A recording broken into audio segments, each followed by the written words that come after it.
So new drone footage captures today. This one is a tornado that happened in Indiana recently, man.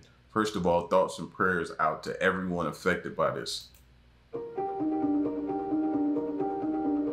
Jeez.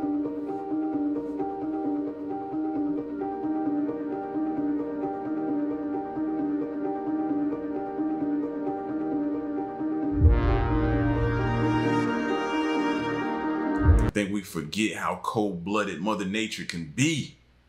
You see this? Like the carnage and everything left behind. A tornado, man, can just, in the blink of an eye, do so much damage.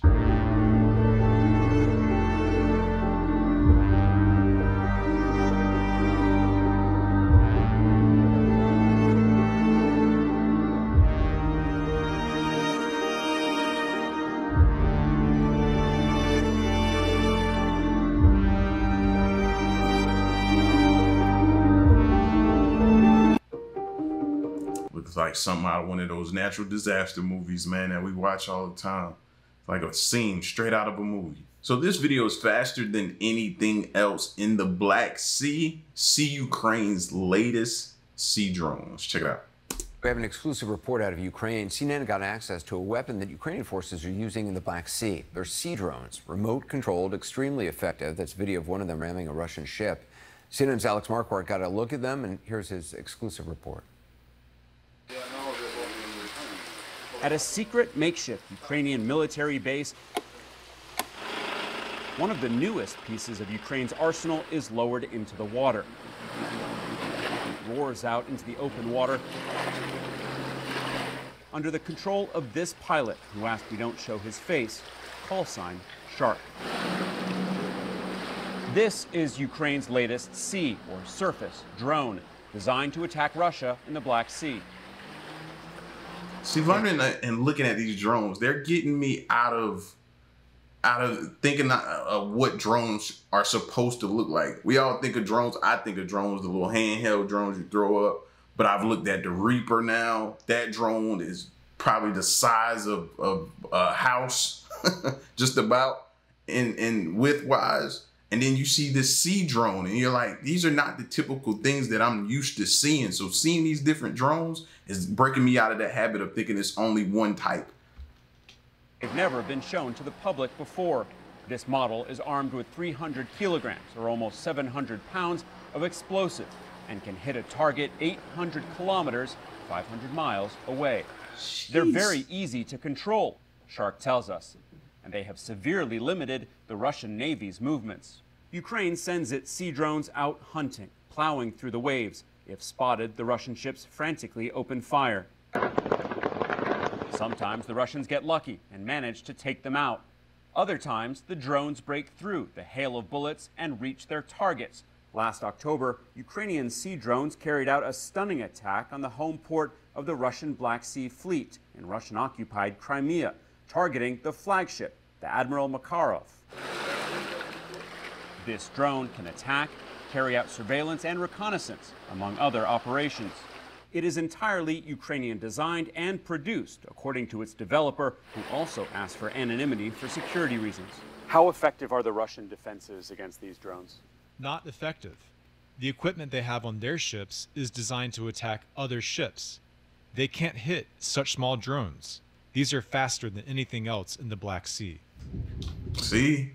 You now see why everybody is laser focused in on drone technology and developing the most up-to-date to be able to exceed, and like it's a rush for everyone right now, because they know that puts them in ahead of the game. Like, I've never heard so much. That's what got me on this wave to start checking them out, man, because you're hearing so much about them. We've heard about them, but now that they're using them in war tactics and different things like that, it's like everybody's rushing to create and develop the latest and greatest technology, drone technology, to be able to be used. So we're going to see some crazy things come out in the near future, man. Seriously. A stunning pre-dawn attack last week on Russia's Kerch Bridge shows the havoc they can wreak. The bridge, which is a vital supply line from Russia to Crimea, was hit by 2 drones and left heavily damaged. In response, Russia said they launched days of intense strikes on seaside Odessa, alleging that the Ukrainian port city houses the sea drones. Russia's equipment is from the 20th century, and ours is from the 21st. There are 100 years between us. Alex, incredible reporting. Do you know how many of these drones they have? I mean, are they able to make a lot of them? They won't put a number on those, Anderson. That number is classified, but it's clear that they are putting an emphasis, a real priority on this, because this is something somewhere they can take the fight to the Russians in the Black Sea, and particularly in the wake of that grain deal falling apart and Russia threatening Ukrainian ships and other international ships. This is certainly something, a program that Ukraine wants to continue to build up. How's Ukraine progressing overall in their counteroffensive?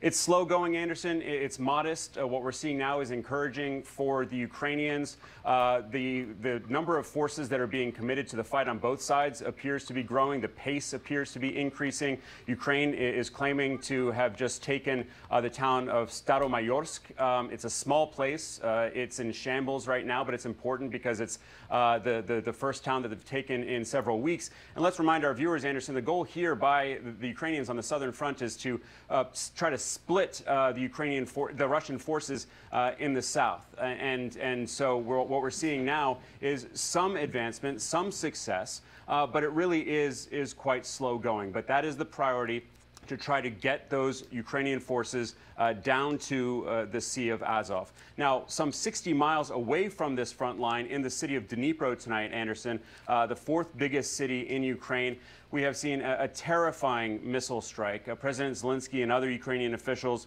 saying that missiles struck a high-rise residential building, as well as the building that houses the SBU, which is the security services. 2 missiles, according to eyewitnesses, slammed into those buildings. We were in that city just 2 weeks ago. We spoke with an eyewitness tonight who said it was very scary, that people were screaming. They were running for the basement. She said that she was staying at her office tonight so that she had access to a basement in case there is another attack. At the same time, Anderson, Russia is accusing Ukraine of firing missiles into southern Russia. They say that they were able to take down the missiles with air defenses, but the debris from at least one of the missiles fell onto a city called Taganrog, and a number of people were injured. So here you have both Ukraine and Russia, both sides tonight, Anderson, accusing each other of raining terror down on their citizens. Alex Marquardt, appreciate it. Thank you. SpaceX set to test launch its Starship rocket, part of Elon Musk's hopes to send humans into Mars. They're fantastic pictures, aren't they? Let's talk to our science and technology editor, Tom Clark. Tom, this is the 3rd time they've tried to get this particular... Y'all know this never gets old, right? Never gets old. We're watching a giant SpaceX rocket blast off in a test launch. Right now is what we're watching. Now, this already took place. I missed it, so you know I got to come back and check it. And who better to check it out with than y'all? So, but this never gets old to me, rocket launches. Combination of rocket booster up into space. There's been... How promising is it looking? Well, you know, they learned a lot. The way this company works, SpaceX, it's very much try it, see it fail, learn from that. This is the 3rd attempt. They've made some adaptations, modifications on the design since it failed last time. They think a filter got blocked, blocking the oxygen flow. Some of the engines overheating, something went wrong. They fixed that. They're hoping this time to get Starship, which is the 50-meter tall spaceship on top of this huge booster rocket. It's 120 meters tall. It's taller than the Statue of Liberty, including its base, into orbit and splash it down safely in the Indian Ocean. They're hoping to get the booster back down in one piece as well. That would be a huge result, because that's a lot further than they got last time, which was both booster and spacecraft had to be self-destructed before they came back down to Earth because of various failures going on. But they say they're learning each time. They'll be wanting to see the learning they implemented make this a more successful launch. But they should let us know how much it costs each time. Like, there should be a little caption to the side of the screen that shows each time, each launch, after something happens and you go back, how much money you spent and put that off to the side. I just want to know how much goes into something like this. Space launch, anything can go wrong. We're coming up to 40 seconds. They may pause at 40 seconds because they're a bit worried about the wind. But let's see if they continue. And hear what they're saying, because they're pretty interesting listening. Any other technical issues that could hold us? Proceeding past our QD vent gate.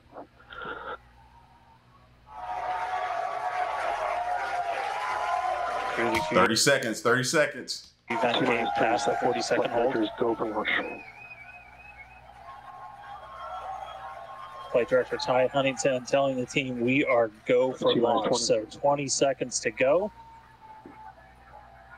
Let's listen in. T minus 10, 9, 8, 7, 6, 5, 4, 3, 2, 1.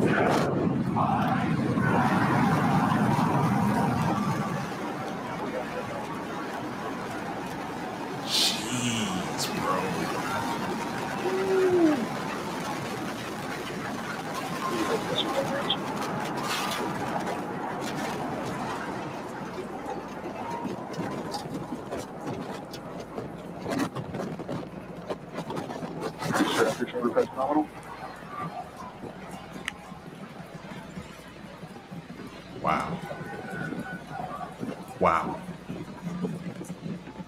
30 seconds into flight, we are feeling the rumble. We are seeing 33 out of 33 Raptor engines ignited on the Super Heavy booster. Booster and ship, avionics, power, and telemetry nominal. Acquisition of signal, Corpus Christi. Continuing to get good call outs. Our trajectory. Oh, I was hoping they didn't go away from that camera. Go back to that camera. That's the camera. You want to see it rise above and go directly into space, man. Looking nominal, systems looking nominal. Just amazing to see all 33 lit up once again. Yes, stay there. Oh. At this point, we've already passed through max Q, that maximum dynamic pressure, and passing supersonic. So we're now moving faster than the speed of sound. Getting those onboard views from the ship cameras.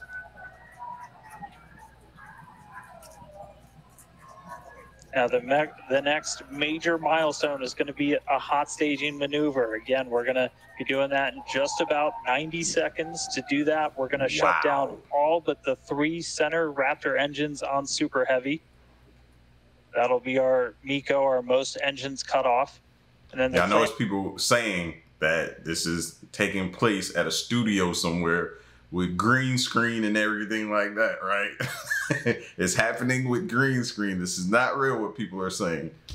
Holding the 2 stages together are going to release. Starship's second stage will ignite its engines, the RVAX first, the sea levels right after that. The sea level engines will be splayed or just kind of pointed out at about a 15-degree angle. So if you look close and we get good tracking, you might be able to see those center right after. And so those 6 engines will push Starship off of the booster.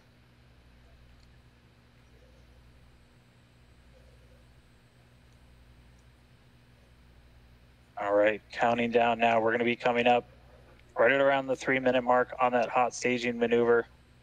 Again, we'll see the booster engines start to shut down. You'll see all but 3 lights go out in the middle.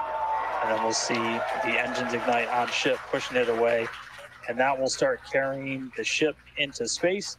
Booster will start to do its flip and then move into the boost back burn, setting it up for eventual splashdown in the Gulf of Mexico. Stage separation.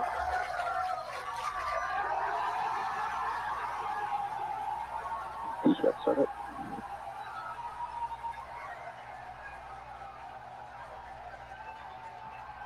Hot staging confirmed. Wow. Boosters now making its way back, seeing 6 engines ignited on ship. Kate, we got a Starship on its way to space and a booster on the way back to the Gulf. Oh man, I need a moment to pick my jaw up from the floor because these views are just stunning. Yes. These are live views from Starship. First stage is currently performing. Ship avionics, power and telemetry nominal. Good there. News informing us that the second stage or the ship, everything looking good, nominal there. I've got to catch this live one day, man. I just keep missing it and have to come back and catch the replay. A lot of y'all probably have watched it already, seen what happened. But I try my best to stay away from social media to see any of the videos or any of the playbacks, anything like that, so I can watch it myself. But man, bro, I want to catch this live and just, man, experience this with everybody else. First stage is currently performing the boost back burn, expecting that to last about 1 minute. That boost back burn propels the booster back towards the coast, taking it to a landing in the waters of the Gulf of Mexico. We're only using the Super Heavy boosters 13 center engines from here on out. As whenever they relight, you'll be able to see that in the left bottom corner.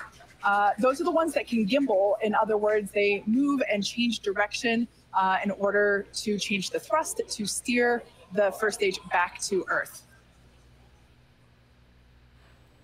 Well, they were talking about lifting their jaws up off of the floor. We were doing exactly the same in the studio. Yes. I mean, Tom, you just think, you think back to those first pictures of Man on the Moon, and you just think, oh, here we are, sitting at work, watching this rocket take off live, watching the curvature of the Earth live from a rocket. This is for all of us who wasn't around for the Apollos that went to space, We wasn't here. I wasn't around for that. This I'm here for, and I can see and experience and witness, man. I get it now. I see what everybody, the hype is about. The technology improvements that had to be to build rockets like this, but you're also seeing the cameras, the ability to have live footage from both the booster and the spaceship itself in real time. We saw the booster separate there and begin its journey back down.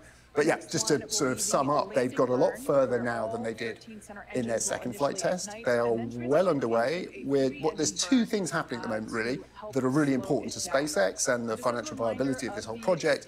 They want to see the booster make its way back down to Earth. So that was the big thing that dropped off at the beginning. That's dropped off. And that successfully launched. They were saying that 33 of the 33 engines were firing. Worked. Before there'd been a problem. Not all the engines were working. There were problems with the filter systems from the engines.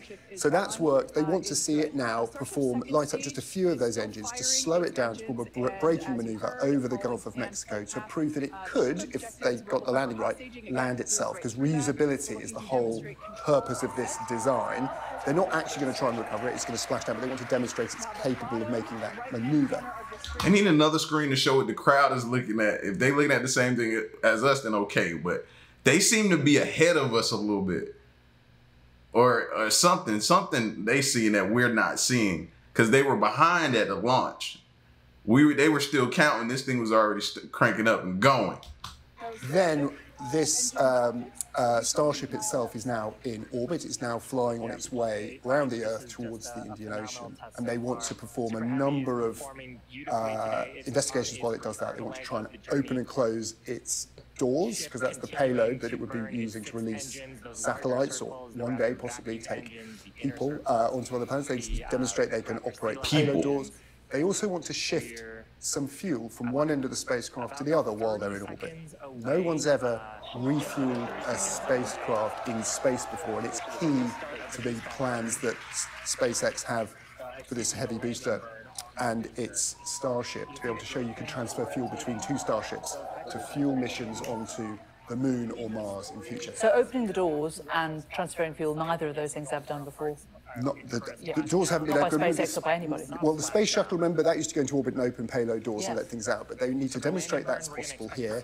This fuel shifting maneuver, that's not been done. Here on the left side of your screen, we can see the booster coming back down over the Indian Ocean, as on the right, Starship continues its orbit towards the Indian Ocean. I didn't know that was the booster to the left side, my bad. Now we're seeing that happen. It's coming back down through the clouds. As you can see, on the bottom left of the screen, there's a little symbol showing the engines. We can't see it on the sky screen. We can see it here in the right, it's wiggling its flaps to try and control its attitude. It wants to try and come in end first, tail first, firing some of its boosters, which is happening. So it looks to me like it's currently going to plan bringing that booster back down. And to make it that far, to demonstrate the controlled re-entry up to that point is pretty darn good. Ship continuing to look nominal with its... So we think that's come down. We're not sure. That will have splashed down. Go back to the booster. We want to see the booster land itself. Yes, 0 altitude. Yes, it's hit the ocean now. It managed to get itself in the right orientation. We'll get a readout on how successful that was. But yep, Starship is still on its way, and that will be good news. And it's going to be about a 25-minute journey over the Indian Ocean, during which time they'll be trying to perform those experiments that they've set themselves before it comes down, splashes down into the ocean.